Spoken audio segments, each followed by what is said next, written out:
एक छोटे से कस्बे में राहुल नाम का एक लड़का रहता था। वो समझदार था, लेकिन समय को कभी गंभीरता से नहीं लेता था। उसे लगता था, अभी बहुत उम्र पड़ी है, ये काम कल कर लेंगे। सुबह देर से उठना, काम को टालना और हर बात पर कहना, कोई बात नहीं, बाद में कर लेंगे। यही उसकी आदत बन चुकी थी। राहुल के पिता एक साधारण कर्मचारी थे। वे रोज समय पर उठते, समय पर दफ्तर जाते और समय पर घर लौटते।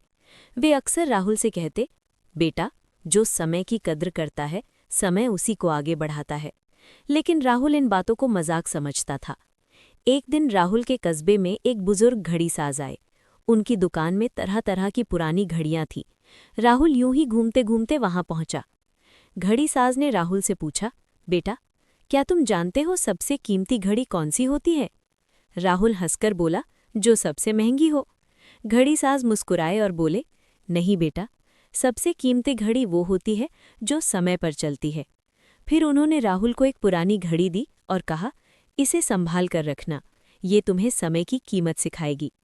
राहुल ने बिना ज्यादा सोचे घड़ी रख ली। नाम का एक लड़का कुछ दिनों रहता बाद था। राहुल की जिंदगी वो में मुश्किलें समझदार आने था, लगी। लेकिन समय को कभी गंभीरता से नहीं लेता था।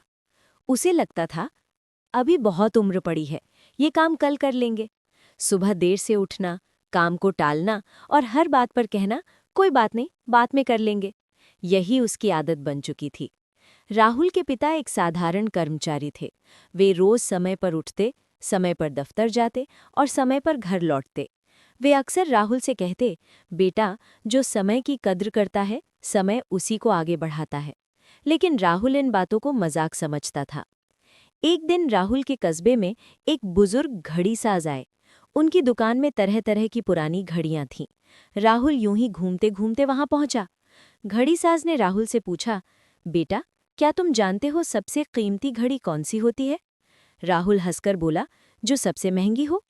घड़ीसाज मुस्कुराए और बोले, नहीं बेटा, सबसे कीमती घड़ी वो होती है जो समय पर चलती है।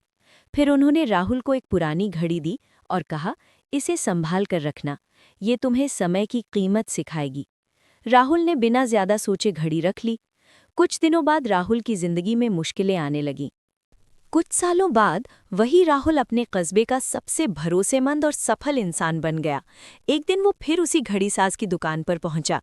घड़ीसाज ने मुस्कुराकर पूछा, तो बेटा, समझ आए समय की कीमत? राहुल ने सिर झुकाकर कहा, हाँ बाबा, समय की कद्र करना ही जिंदगी की सबसे बड़ी समझदारी है।